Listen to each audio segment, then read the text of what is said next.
On the night of the 24th of August 2001, a fully loaded Airbus A330 with 306 people on board ran out of fuel midway over the Atlantic.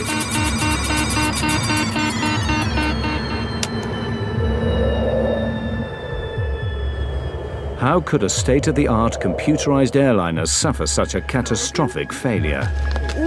Mayday, mayday, mayday. We have lost both engines due to fuel starvation. We are gliding now. Well, we're now at 30,000 feet at the rate of descent of 2,000 feet per minute. May have to ditch in the water. I need you to put on your life jackets right now. This film investigates what happened to Air Transat Flight 236. This is it. It's over. You're just going to die the next 5 to 10 minutes. And the speed's increasing, 203 knots now. It's way too fast. Everybody, I need you to brace. Oh my God!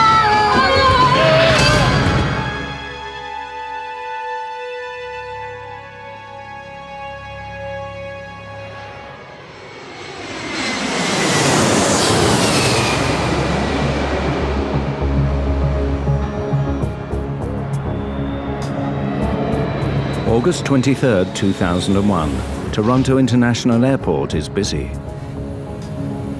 Air Transat is a charter company that has grown rapidly to become one of the largest airlines in Canada.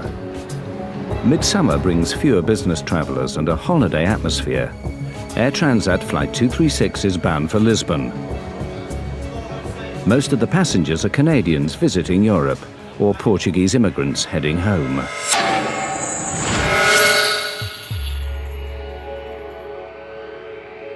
The plane, a twin-engined Airbus A330, is being flown by a young co-pilot, Dirk de Jager, and an experienced captain, Robert Pichet. Captain Robert Pichet is somewhat out of the ordinary.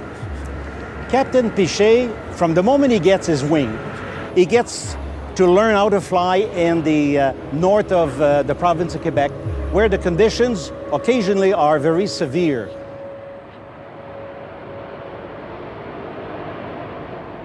The flight deck of the A330 is ultra-modern. Banks of computers connected to over 100 onboard sensors constantly monitor the operation of the plane. This film reveals how serious problems can arise when the pilots begin to distrust the computers. Before departure, the computers give no indications of any problems with the Airbus. 236 Heavy, follow A320 Air Canada. Turn left on Romeo and hold short on 24 right. Roger, follow A320 Air Canada, left on Romeo and hold short of 24 right. With the crew of 7, Flight 236 has 306 people on board. No, we were married for 4 days, wasn't it? 4 days. 4 days. 4 days. So we had planned to go to Portugal for our honeymoon, and we had booked this flight on Air Transat. And rather quickly, because we hadn't really planned what we were going to do very carefully. So this was the last flight left.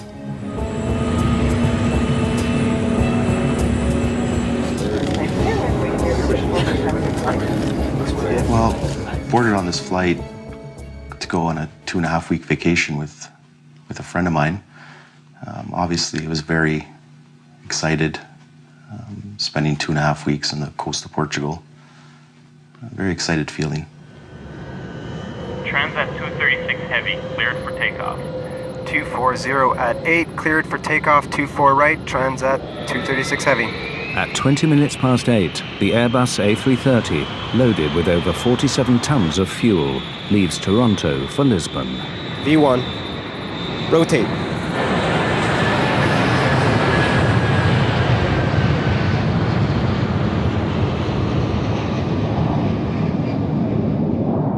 The weather forecast for the Atlantic crossing is good.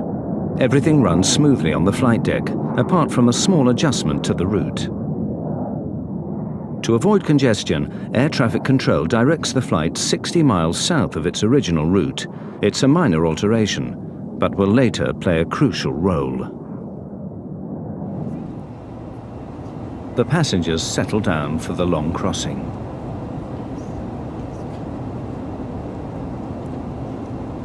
The reason for our trip to Portugal was a family trip. We were going to a wedding Otherwise, we would not have gone this year.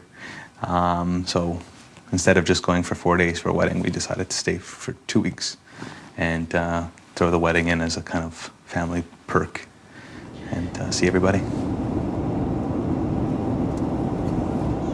Everything appeared quite normal, and in fact, I had traveled on Air Transat previously and found it not to be very good, and was surprised by the quality of the flight. That, you know, it was on time, the plane was newer, and we thought generally it was much better than we had expected it would be.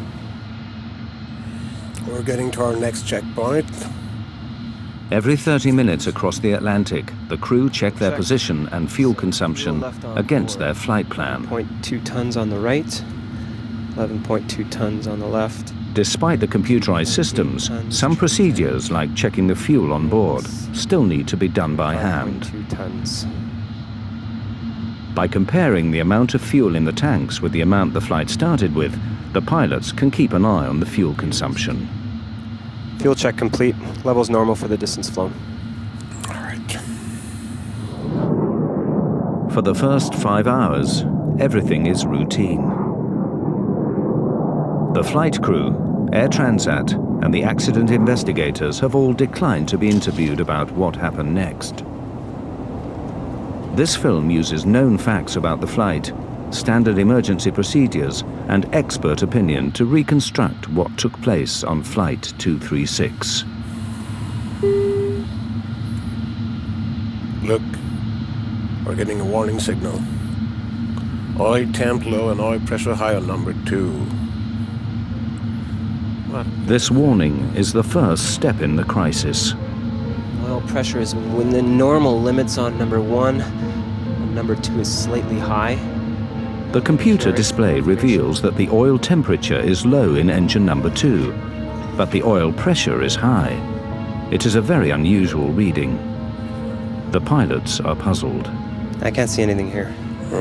I'll look in the FCOM. Okay. A low oil temperature indication is normally indicative of bad readings, bad sensor. Oil temperatures don't decrease normally, they increase. A low oil temperature would be of no concern. The high oil pressure is a very strange indication. It's very rare. In fact, I've never actually heard of one. It's only indicative of the contamination normally of the oil with fuel. That's not something that's explained in the manuals. Call the company. The crew contact Air Transat's maintenance group in Montreal. Transat 236 to Mirabel Operations. Mirabel Transat 236. Hi. Hi, we have a little problem. We're getting the warning oil temp low and oil pressure high on the ECAM for engine number 2. There's nothing in the QRH nor the FCOM. Can you help us out? I'm looking in the manual. The ground crew have no immediate solution. The pilots must work it out for themselves.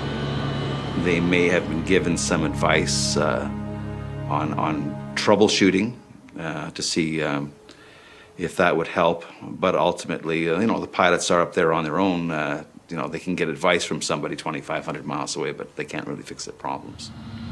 Suggest you keep monitoring your oil levels and see what happens. Advise us on But any because the oil readings are so unusual, the pilots believe they may indicate a computer error. The crew keep monitoring the oil levels. Air Transat 236 continues on track.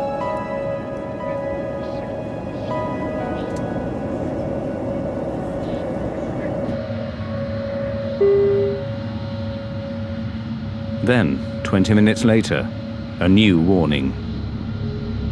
Fuel imbalance warning. Haven't seen that before. Follow all ECAM action. I have air traffic control. In the Airbus 330, most of the fuel is in large tanks in the wings. The computer has now detected that the fuel level on the right is significantly lower than the left. The crew consult the Airbus flight manual, which recommends they transfer fuel through a special cross-feed valve. Fuel will then flow from one tank to the other. But before opening the cross-feed, the pilots must be sure that the imbalance is not caused by a more serious problem, such as a fuel leak. Last fuel check was only 15 minutes ago and it was okay. No indication of a fuel leak. Keep going. Wing crossfeed. On. On.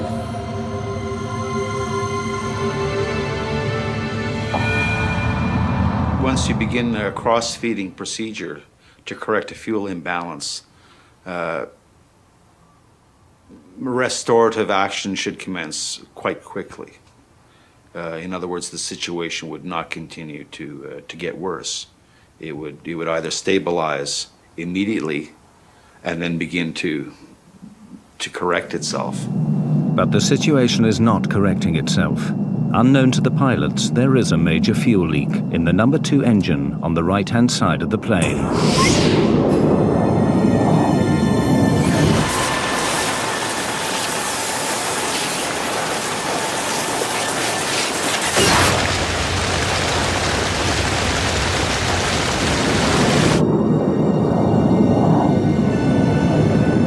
Flight 236 is in mid-Atlantic, nearly 300 kilometers from the nearest land.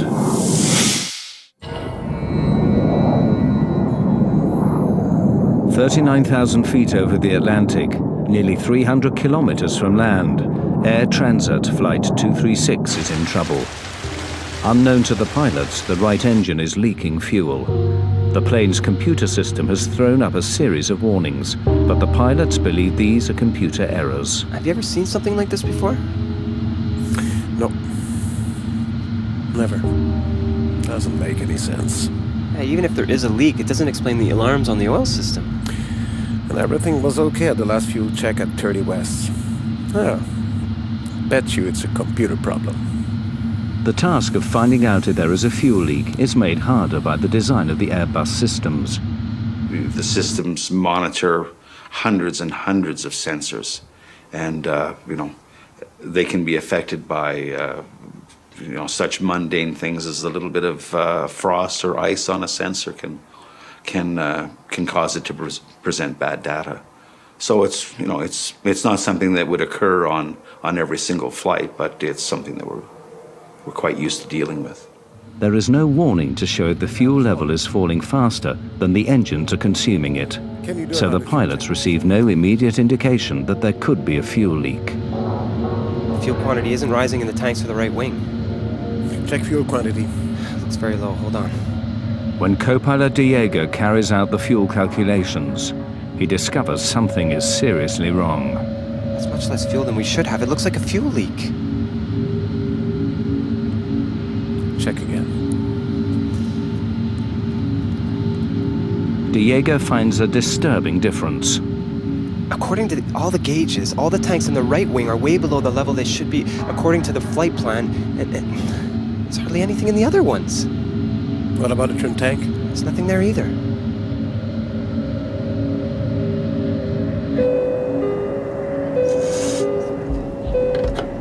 Yes?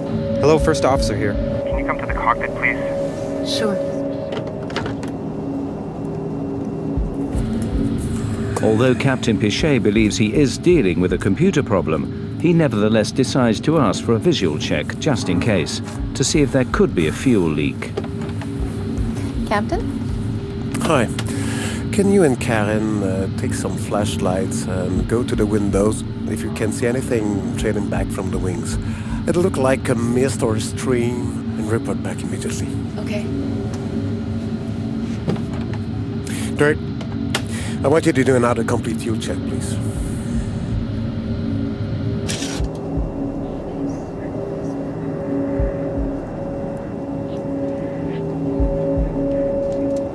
I'm so sorry. In daylight, the fuel pouring out of the back of the wing would have been clearly visible. But in the dead of night, even with a torch, the fuel leaking from the engine is impossible to see.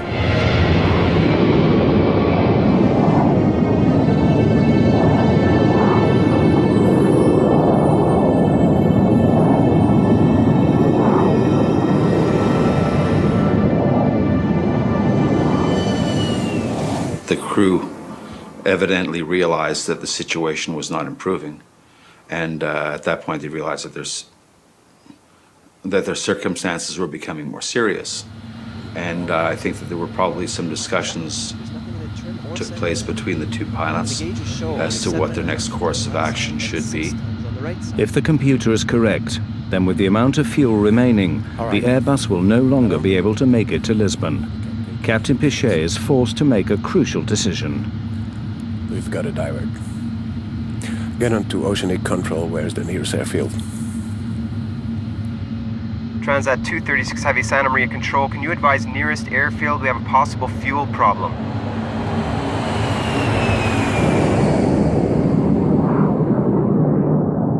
The nearest runway is over 300 kilometers away. But with the fuel remaining, Leger's military airbase on the tiny island of Terceira in the Azores should be within reach. Santa Maria Control, Transat 236 Heavy. Proceed 230 flight level 390 direct. 350 miles to threshold. Are you declaring an emergency? Stand by, Santa Maria Control. Not yet. It must be the computer. Transat 236 Heavy, Santa Maria Control. No assistance required yet. Flight 236 continues flying south for the next 25 minutes. Everything in the cabin seems normal. But in the cockpit, the fuel readings are getting worse. Must be the computer. I've checked. There's nothing in the trim or center tank. And the gauges show only 7.5. According to the fuel gauges, the plane is using fuel much faster than normal. Whether they believe the gauges or not, the captain has no choice. He must warn air traffic control. We have to declare a fuel emergency. Transat 236 Heavy, Santa Maria Control. Santa Maria Control, Transat 236 Heavy, go ahead. Transat 236 Heavy, declaring fuel emergency.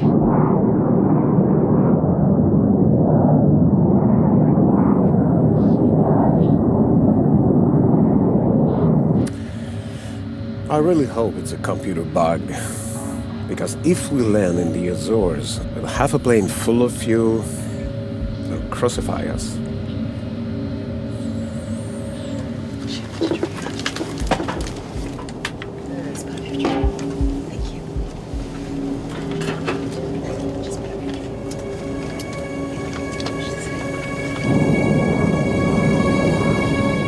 But at 6:13 a.m., less than an hour from the first fuel alarm, the right-hand engine runs out of fuel and cuts out. We're losing engine number 2. I don't believe this. Okay, maximum thrust on number 1. What's going on? Miss, what's The happening? lights started flickering on and off, which I thought was kind of odd, strange. On one engine, the Airbus will not fly at 39,000 feet. They must descend quickly. Try to transfer fuel from center tank and the trim tank. Transferring. Fuel quantities reaching 0. This can't be. We're not gonna go completely dry on this airplane. All right. We can't stay at 39,000 feet with just one engine. We'll descend to 33,000 to control our speed. 236 Villages Tower. We have lost one engine. Engine flame out. Roger, Transat 236. We can see you on primary radar. You are at 135 nautical miles from Lajes Field. We are 135 nautical miles from Lajes Field. Well, there's a whole lot of critical things go on.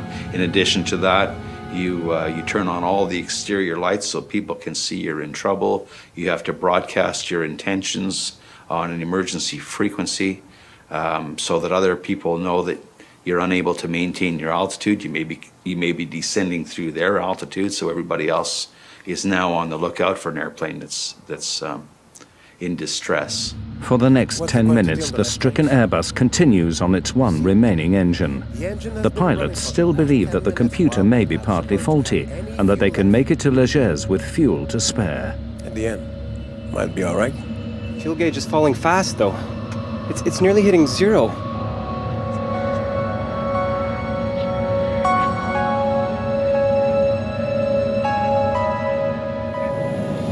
But 13 minutes after the right-hand engine cut out, and with 130 kilometers still to go, the left engine begins to fail.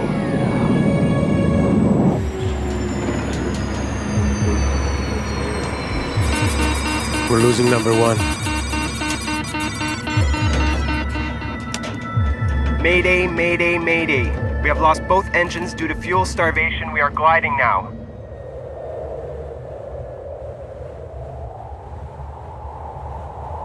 One of the most sophisticated airliners of the modern era, carrying 306 passengers and crew, is now nothing more than a giant glider, drifting steadily down towards the ocean.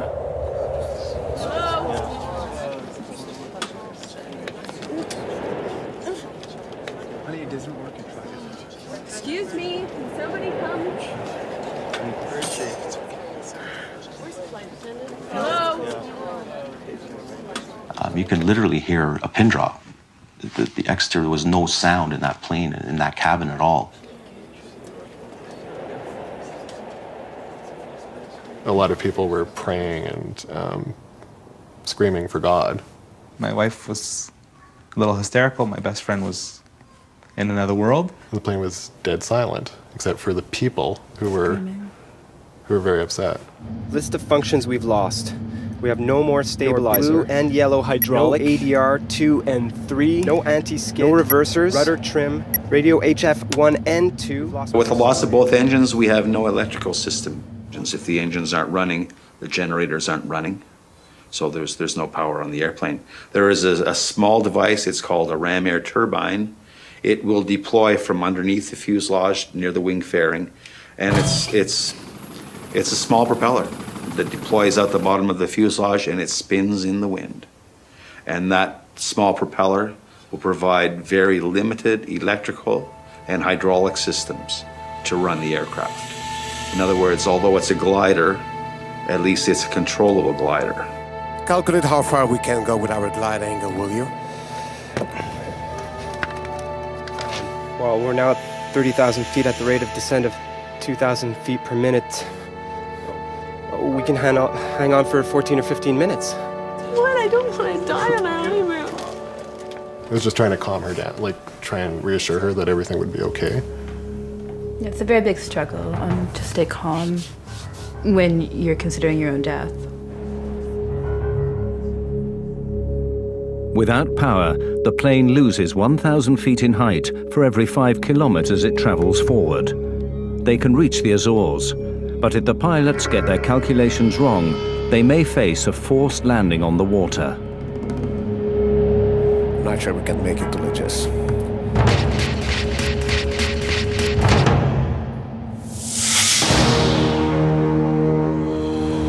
Air Transat Flight 236 is now drifting without fuel over the Atlantic. Although their initial calculations show that the plane should make it to Leges, Captain Pichet must now follow standard emergency procedure for a passenger jet over water. Prepare the cabin. The cabin's slowly depressurizing. We need to put our oxygen masks on. The loss of engine power means the cabin soon depressurizes.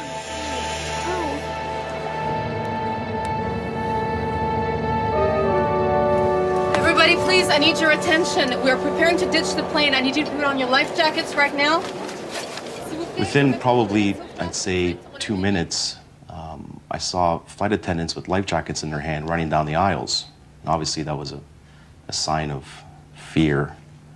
What was happening was the first question that popped in my mind. I just need to tie this up like that. You don't really know what to think. But people did start to panic at that point when they were told to put on life jackets. This isn't working. No, it's all right. Please keep her calm. My best friend was talking to his father. His father died 3 years ago. But he's talking to him because he thought for sure he was going to be joining him. And I just kept the same reiteration. Oh, it's okay, one hand on one leg, one hand on the other, both their arms clenched to mine, kind of looking at my in-laws, blinking. It's okay, it's nothing. I kept thinking that if the plane did hit water, that we would survive. I was so convinced that we would survive no matter what happened to the plane that I was probably delusional.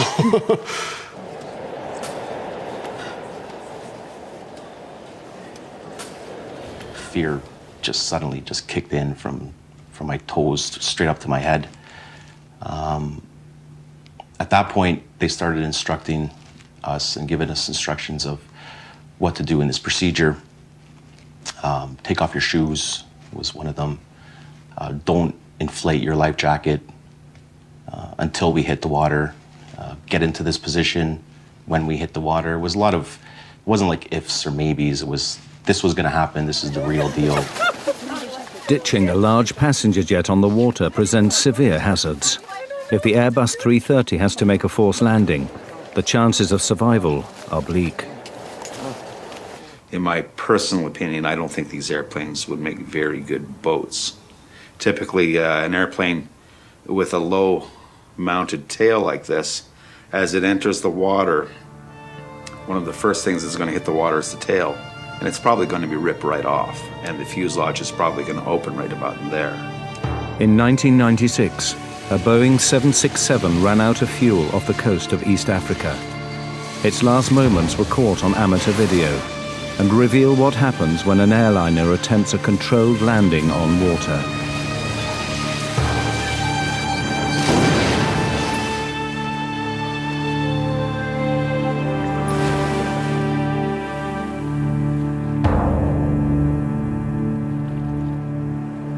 Of the 175 people on the Ethiopian Airways jet, only 50 survived.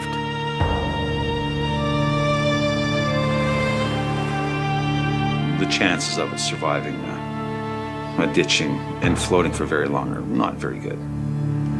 If Air Transat Flight 236 has to carry out a similar maneuver, it faces an equally grave outcome.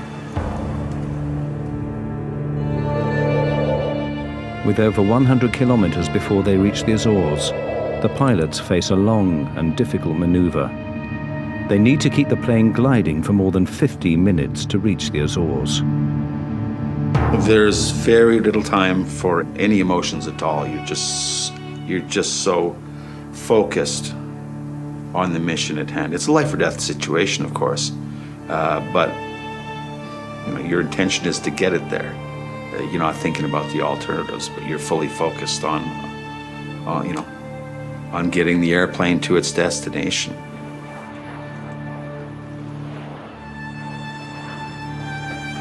Transat 236 Heavy to Lajes Tower. Lajes Tower receiving, Transat 236 Heavy. Do you have us On radar, Transat 236. We have you on primary radar. Confirm you're at 80 miles out. Your heading is good. Transat 236 Heavy Lajes Tower, we are trying to make the runway. Please Describe runway, heading, and length. Lajes Tower, Transat 236 Heavy. Runway is 33 and 10,865 feet long. Airport dead ahead on your present heading. Please advise when you have it in sight. Transat 236 Heavy, we cannot see the airport. We will tell you when we can.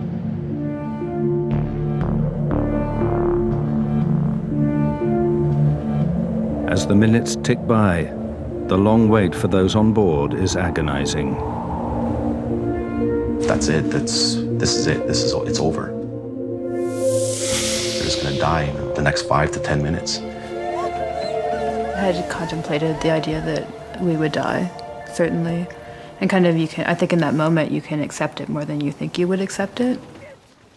I never thought I was going to die. I was in a little bit of a state of distress. I did my best not to show it, to try to keep the cool, calm, and collected, but there was certain times where I wasn't sure if we would make it. The torture of the whole fact that you're gonna die, which I totally thought I was going to, is worse to me than dying. If I'm gonna die, just kill me now. Just get a gun and shoot me, or just let this plane go down and nosedive into the ocean and then just die instantly. On the ground, emergency services prepare for the crash landing of a fully loaded airliner.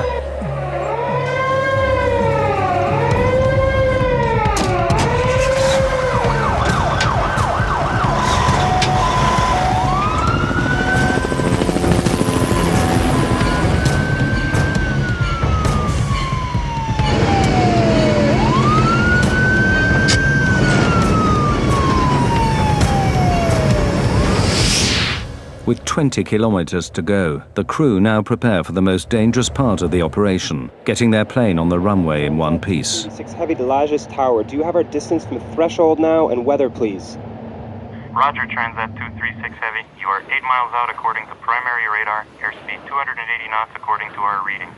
Visibility unlimited. You should have the airport in sight. Negative, Lajes Tower. Until now, we cannot see the runway.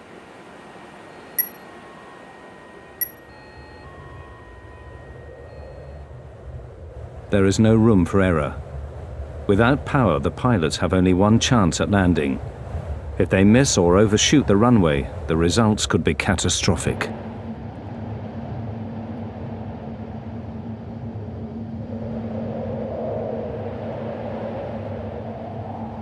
I got it. Just to the right.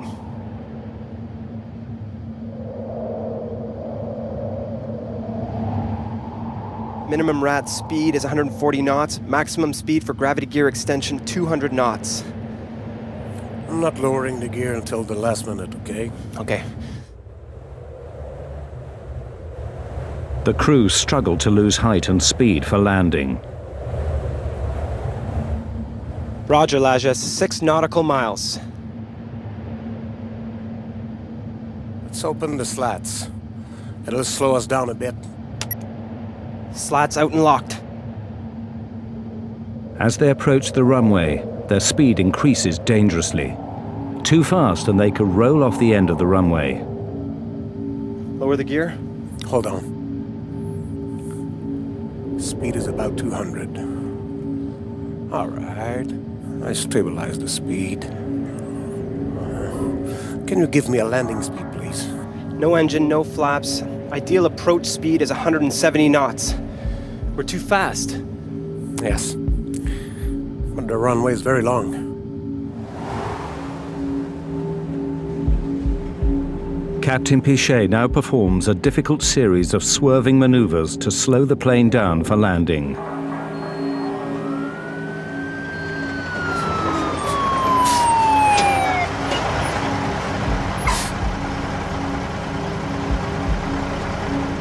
The plane was almost on a 45-degree angle. I thought it was just gonna flip over and just nosedive straight down. The plane was circling around the island to slow down.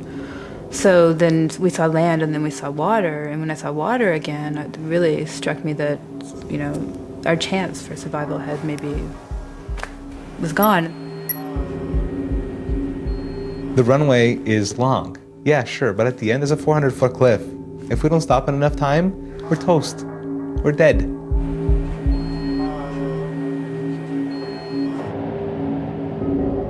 The crew line up the giant Airbus for final approach. Landing gear down and locked. 3 green. No flaps. Only the emergency brakes. No spoilers, no reverse thrust. 4,000 feet, 195 knots.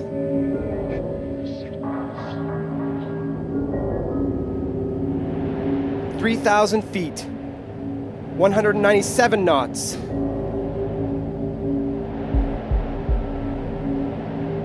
"2,000 feet, 200 knots. Alert the cabin. Cabin crew, 1 minute to landing.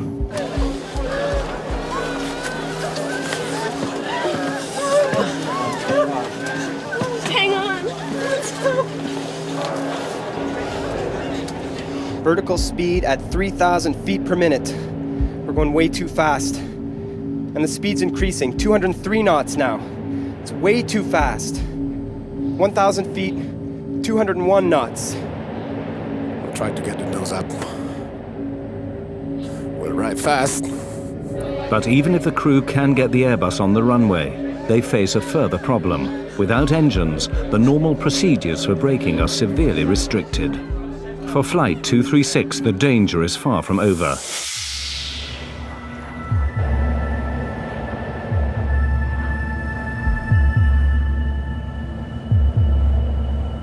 The pilots must land the plane without power and somehow get it to stop.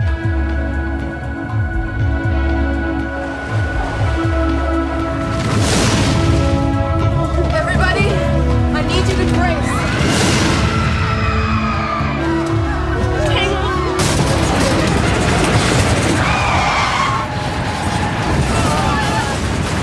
Airbus hits hard at high speed. The tires have blown! Captain Pichet tries to hold the nose down.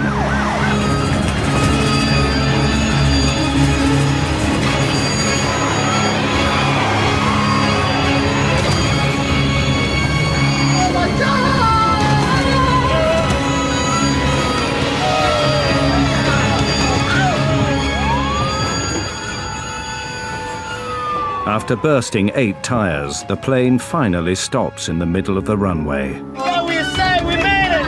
We made it! We made it! Yeah, we made it! Yeah! Come on, everybody, get out of the plane right now. Let's get. Come on, come on. Told you we'd make it.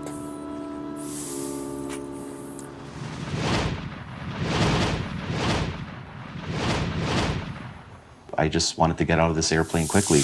I jumped, I hit the ground hard. I don't think my rear end actually even touched the chute at all.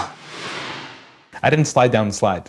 I ran down it. And they're just, get out, get out, get out. So you're just running out of this aircraft. What in God's name just happened? I fell down to the ground, literally, and I started crying. I mean, once you're off the plane and you're evacuated, you want to know what happened. Pichet and de Jager had flown their Airbus without power further than any passenger jets in history. As news of their remarkable achievements spread around the world, they found themselves reluctant heroes. You don't have time really to think about anything else than taking care of the safety of your passenger, you know. That's your main goal, and since we didn't have any engine, the other main goal was to make the landing safely. So at that time, I guess the experience came in, you know. With the help of my colleague, that's why we made a successful landing. You train for the worst, but you never know how you'll deal with situations like this. And reflecting afterwards, I feel we dealt in the most professional and complete manner we could. A feeling of being grateful to see all the passengers were okay. You know, something like this happened, you never know what is going to happen really. I mean, you start not to believe it. I mean, makes no sense that a big jet with 2 engines has no more power with 300 people on board, you know. But although the public story was a success, disturbing questions remained. Why had a highly sophisticated airliner run out of fuel? What exactly had happened to Flight 236? Away from the cameras, an accident investigation began immediately by the Portuguese, Canadian, and French transport authorities. Initial checks quickly confirmed that all the fuel tanks of the Airbus were indeed empty. But to lose more than 17 tons of fuel in such a short space of time meant they'd had a major leak. The question was, where? Engineers examined the fuel system, searching for faults in the tanks and the fuel lines. It wasn't long before they found what they were looking for, just by the right engine. In this particular case, you had a hydraulic tube that's relatively small by comparison to the larger fuel tube. And the hydraulic tube, due possibly to pulsations in the hydraulic system, were abrading against the larger tube. And eventually the larger tube had a leak in it, and the leak, or not the leak itself, but the hole eventually possibly led into a fracture of the tube, allowing this massive fuel flow outside of the engine. The investigators began checking Air Transat maintenance records. They discovered that on the 17th of August, 5 days before the flight, Air Transat had removed the right-hand engine for maintenance and installed a replacement unit sent by Rolls-Royce. But as they analyzed the repair logs for the engine, they uncovered a shocking mistake. This was not a case of faulty design, but of faulty maintenance. Rolls-Royce had supplied the engine without a hydraulic pump assembly. To overcome this, Transat mechanics had used the parts from an older engine. But they didn't fit properly, and the pipes had been rubbing together for 5 days, until, midway over the Atlantic, one finally broke. The engine was delivered minus these 2 tubes and a bracket. that the purpose of that bracket was to maintain adequate clearance. So if they took the bracket off the old engine and put it on the new engine, is that the pipes would be locked together so that they could possibly abrade. So the mechanics, now I can't fault them, but they were not given specific instructions to verify the 3 millimeter clearance. As investigators questioned Air Transat mechanics, they found more disturbing evidence of malpractice. The chief mechanic testified that he had been concerned about the substitution of another hydraulic assembly. 5 days before the accident, he raised his concerns with his superior. He was told that it would cost too much to have the aircraft waiting for the missing parts and to go ahead with the substitution. The replacement parts only differed from the correct ones by a few millimeters, but it was a difference that almost cost 306 lives.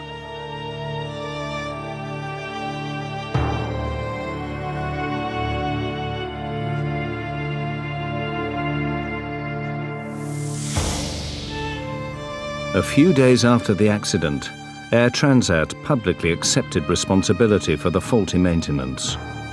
We have to realize that there was a small mistake made in terms of changing the pump. We installed it, but then some pipes, so to speak, were needed to be connected to the pump, and there was a mismatch.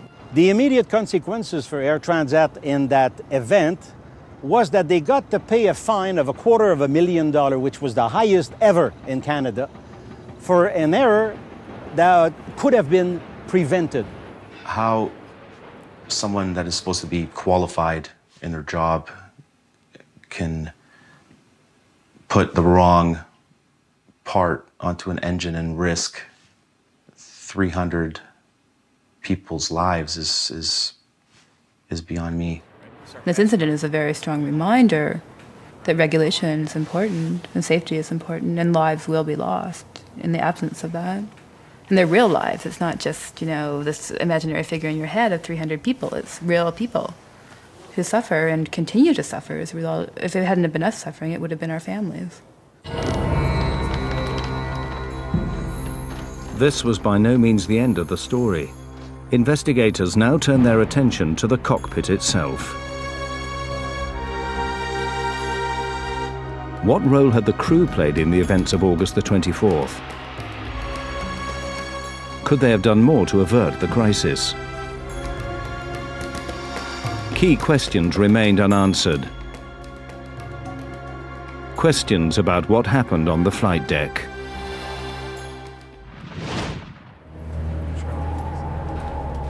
The investigation into Air Transat Flight 236 discovered that basic maintenance errors had led to the fuel leak. Air Transat accepted responsibility and were heavily fined. But the focus now turned on the flight deck and the performance of the crew. What part did they play in the fuel loss? Wing crossfeed. On. On. When the crew opened the crossfeed valve to transfer fuel from the left wing tank to the right, they lost 17 tons of fuel in less than 30 minutes. Yet they failed to close the crossfeed valve and prevent further loss. Mayday, mayday. We have lost both engines due to fuel starvation. We are gliding now. In the days after the incident, Captain Robert Pichet and Dirk de Jager were called before the inquiry and asked in detail about their actions. More than 2 years later, these findings have still not been published. What follows are possible explanations for the course of events that night, based on known facts and expert opinion. Oil temp low and oil pressure high on number 2. The warnings of high oil pressure and low oil temperature from the engine on the right wing would not have led the pilots to suspect that there was already a major fuel leak. The indications that were being presented with respect to the oil system would probably not give the crew any indications. They may have questioned what was causing the erroneous or strange indications, But there's nothing certainly in my mind or their training, I think, that would have triggered them to suspect that a fuel system might be involved. Bet you it's a computer problem. But although the pilots thought they had a computer error, the oil warnings were actually correct and were the first indication of a much more serious problem. Fuel imbalance warning. Haven't seen that before. When the fuel imbalance warning came up 20 minutes later, showing less fuel in the right wing than the left, it seemed unconnected with the oil alarms. This could have reinforced Captain Pichet's idea that he was facing a series of computer errors. Do not apply this procedure if a fuel leak is suspected. Despite his doubts, Captain Pichet was obliged to follow Airbus procedure to correct the imbalance. He opened the crossfeed valve. Wing crossfeed. On.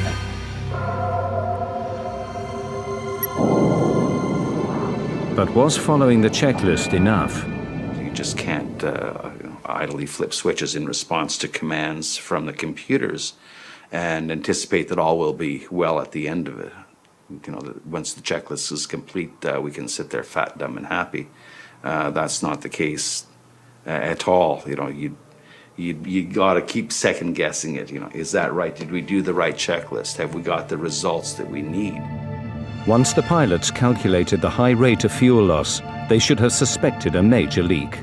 Transat 236 Heavy declaring fuel emergency. By the time they had confirmed the leak, their options were severely limited.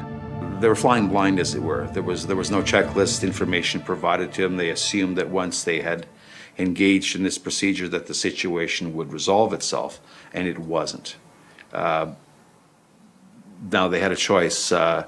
Do I close the crossfeed and see what happens, or do I leave the crossfeed open as the fuel imbalance checklist has dictated, and maybe the situation will correct itself? The crew wasn't really sure.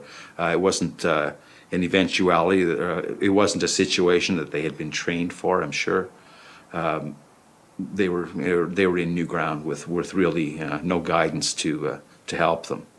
If they left the crossfeed open, or whether they closed the crossfeed, I would only be speculating as to what changes it might have resulted in the outcome in this event. Captain Pichet believed for a long time that he was facing a computer error. It was only when the engines finally stopped that he had to accept the fuel leak was genuine. The technological complexity of modern aircraft can help to make them safer and more reliable, but it can also lead to the problems that nearly brought catastrophe to Air Transat 236. Discrepancies in replacement parts led to a fuel leak. Distrust of computers led the crew to misread the situation. These errors combined to have huge implications. Only because air traffic control initially sent the plane 60 miles south to avoid congestion was Flight 236 close enough to the Azores when the crisis struck.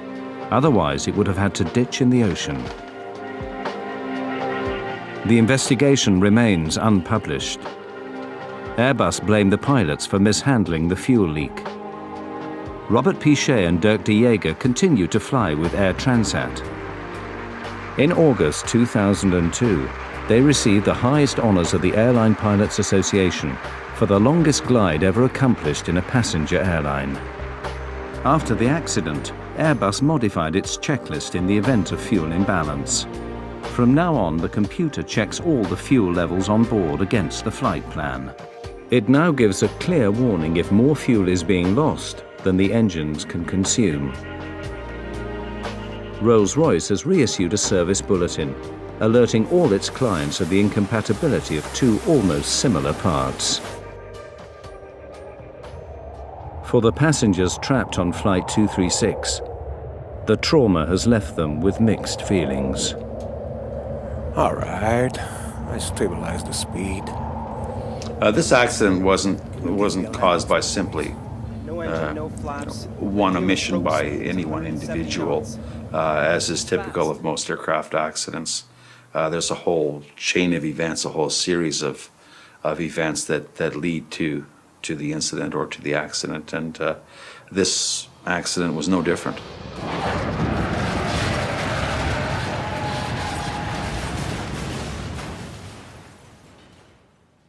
whatever the circumstances are, the pressure that he was under is tremendous. He got that plane down safely, only blew out 8 of the 12 tires, and saved 300 people.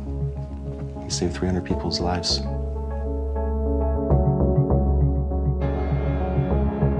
Captain Pichet saved our lives, and whether or not he made an error, or if there was a failure of a computer, it doesn't really matter because we're alive.